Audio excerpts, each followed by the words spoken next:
Bayangin, sebuah negara dengan belasan ribu pulau pastinya punya tantangan energi yang unik banget kan?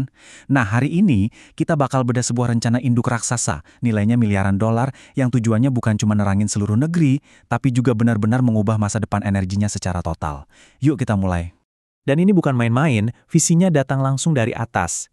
Ini bukan sekedar kebijakan biasa, ini tuh semacam deklarasi kemandirian bangsa. Fokusnya jelas banget, swasembada energi, satu tujuan yang jadi fondasi buat strategi energi baru Indonesia. Tapi ya, punya visi sebesar ini tuh nggak cukup cuma dengan bangun pembangkit listrik. Perlu yang namanya koneksi. Sebuah jaringan transmisi super besar yang nyambungin semuanya. Menyatukan pasokan dan kebutuhan listrik di seluruh pelosok Nusantara. Oke, bagian pertama kita lihat dulu cita-cita besar bangsa ini. Sebuah ambisi untuk masa depan yang mandiri dan pastinya berkelanjutan. Tapi, sebelum melangkah lebih jauh, ada satu masalah besar yang harus diatasi. Yuk kita bahas soal ketidakcocokan yang besar. Kenapa rencana yang lama itu jadi penghambat? Nah, ini dia nih biang keroknya. Rencana yang lama itu ibarat bikin jalan buntu. Sumber energi hijaunya melimpah di satu pulau, tapi pusat kebutuhannya, industrinya ada di pulau lain. Nggak nyambung. Ya jelas aja potensinya jadi sia-sia dan bikin para investor jadi frustrasi. Dan kalau kita lihat petanya, masalah ini jadi kelihatan jelas banget. Potensi energi terbarukan yang luar biasa itu numpuknya di Sumatera, di Kalimantan. Sementara yang paling butuh listrik siapa? Jawa. Nah, inilah yang disebut mismatch atau ketidakcocokan yang jadi akar masalahnya. Biar lebih kebayang, kita ambil contoh nyata deh. Sumatera itu punya potensi tenaga air sampai 7 gigawatt. Itu cukup buat jutaan rumah. Tapi di rencana yang lama, yang kepake cuma 400 megawatt. Sedikit banget. Ini ibarat punya waduk raksasa, tapi yang keluar cuma air dari keran kecil. Jadi sumbatan besar yang bikin investasi macet.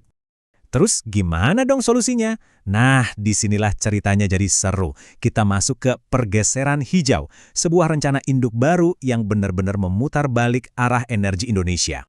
Coba deh lihat angka ini. Ini benar-benar jadi highlight dari rencana barunya. Dari semua pembangkit listrik baru yang mau dibangun sampai 2034, 76%-nya itu datang dari energi terbarukan. Bukan main-main, ini pergeseran yang supermasif. Jadi, ini bukan cuma ganti colokan ya, ini transformasi total. Indonesia secara sadar pindah haluan. Dari yang tadinya bergantung sama energi fosil, sekarang masuk ke era baru yang didominasi energi bersih. Ini komitmen nyata buat masa depan yang lebih hijau. Oke, jadi kita udah punya sumber energi hijaunya. Tapi, itu baru setengah jalan. Kunci buat membuka semua potensi ini, ya konektivitas. Yuk kita lihat gimana caranya, ini bakal diwujudkan. Nah, ini pertanyaan bernilai miliaran dolar. Dengan geografi yang serumit ini, gimana ceritanya sebuah negara kepulauan bisa menyatukan jaringan listriknya secara efisien? Jawabannya, skalanya harus gila-gilaan. Rencananya adalah membangun hampir 48.000 km kabel transmisi baru. Biar kebayang, itu panjangnya lebih dari keliling bumi sekali. Benar-benar masif. Dan ini bukan cuma wacana loh. Rencananya udah konkret banget. Proyek-proyek utama, kayak kabel bawah laut dari Sumatera dan Kalimantan ke Jawa, itu bakal ngasih makan energi hijau langsung ke pusat industri. Terus, ada juga pembangunan tulang punggung listrik di Sulawesi, Nusa Tenggara, sampai Papua. Ini kayak membangun sistem peredaran darah baru buat energi seluruh Indonesia. Oke, kita udah bahas teknisnya. Sekarang bagian yang gak kalah penting. Duitnya, peluangnya. Karena ini bukan cuma soal listrik. Ini soal kesempatan emas. Angkanya nggak main-main, 171 miliar dolar. Sebanyak itulah total investasi yang dibutuhkan. Ini sinyal yang jelas banget kalau Indonesia lagi bangun sesuatu yang besar dan ini adalah peluman ekonomi raksasa. Nah, ini dia bagian yang paling ditunggu-tunggu sama para pebisnis dan investor.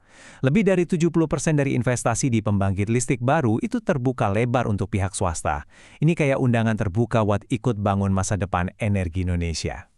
Jadi dengan semua rencana yang super ambisius ini, menyelesaikan masalah geografis, menyatukan Nusantara, dan membuka keran investasi hijau, pertanyaannya sekarang bukan lagi apakah Indonesia bisa, tapi mungkinkah Indonesia justru jadi cetak biru, jadi contoh buat negara-negara kepulauan lain di dunia dalam melakukan transisi energi? Waktu yang akan menjawabnya.